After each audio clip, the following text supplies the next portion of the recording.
was identified as mentally retarded, put back from the 5th grade into the 4th grade, and stayed in that category until I got out of high school.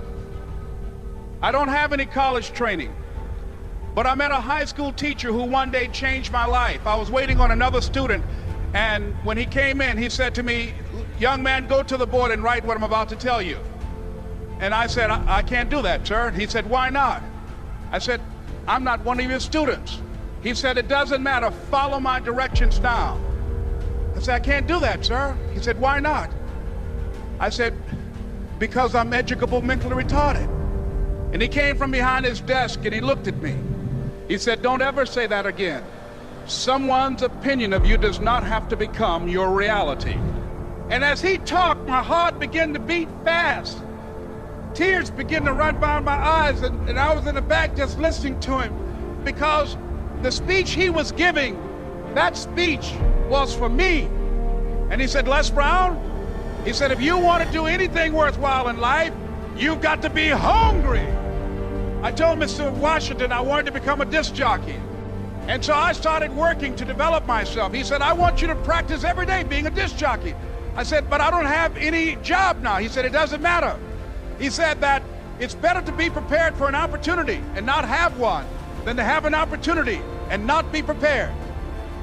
And as I was working to develop myself, I applied for a job as a disc jockey, WMBM on Miami Beach.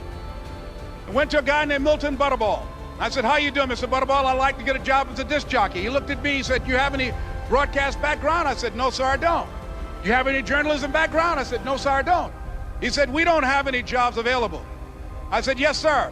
I went back to Mr. Washington and I told him. He said, "Don't take it personally." He said, "Most people are so negative, they will have to say no 7 times before they say yes." He said, "Go back again." So I went back again. I said, "How you doing, Mr. Butterball? My name is Les Brown." He said, "I know what your name is. What do you want?" I said, "I'd like to know whether or not you have any jobs as a disc jockey, sir." He said, "Didn't I just tell you yesterday we didn't have any jobs?" I said, "Yes, sir, but I know whether or not somebody got laid off or somebody was fired, sir." He said, "No one was laid off or fired. Now get on out of here." I came back the next day like I was seeing him for the first time. I said, "Hello, Mr. Butterball, how are you?" He looked at me with rage. He said, "Go get me some coffee."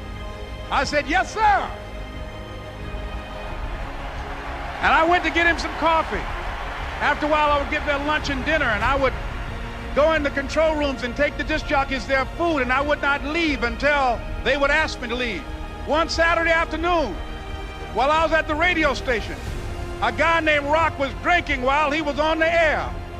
I was the only one there, looking at him through the control room windows, walking back and forth, young, ready, and hungry. Pretty soon the phone rang, and it was the general manager. And I answered the phone. I said, "Hello?" He said, "Les, this is Mr. Klein." I said, "I know." He said, "Rock can't finish his program." I said, "I know." He said, "Would you call one of the other DJs in?" I said, "Yes, sir."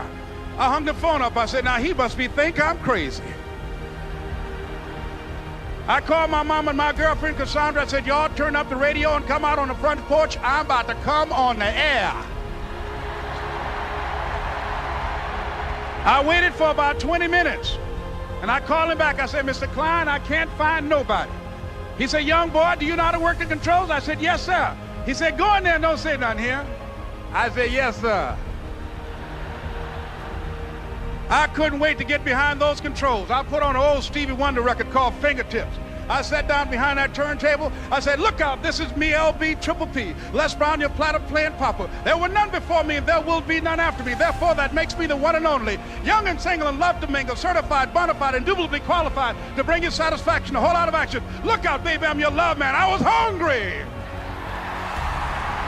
I was hungry. You gotta be hungry. Begin to know that you have greatness within you. And if just one of you here begin to envision yourselves as being blessed and highly favored to reach your goals, if just one of you capture the essence of what that means, that you have greatness within you and a responsibility to manifest that greatness, that you can make your parents proud, you can make your school proud, you can touch millions of people's lives And the world will never be the same again because you came this way.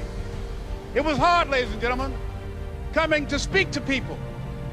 And I was facing financial difficulties in my own life. I was behind on my bills and my dreams, and I'm saying to them, you can live your dream. It was hard, ladies and gentlemen. It was very difficult to pick myself up each day believing that I could do it. There were times that I doubted myself. I used to ask myself, can I do this? And something said within me, you're the one. Don't give up on your dream. By continuing to push forward, by continuing to run toward my dream, that one day I would have my own talk show. It's a long shot, ladies and gentlemen, from Liberty City, an abandoned building on a floor, never knowing my mother or father. It's a long shot. Being here with you today in this dome in Atlanta, it's a long shot.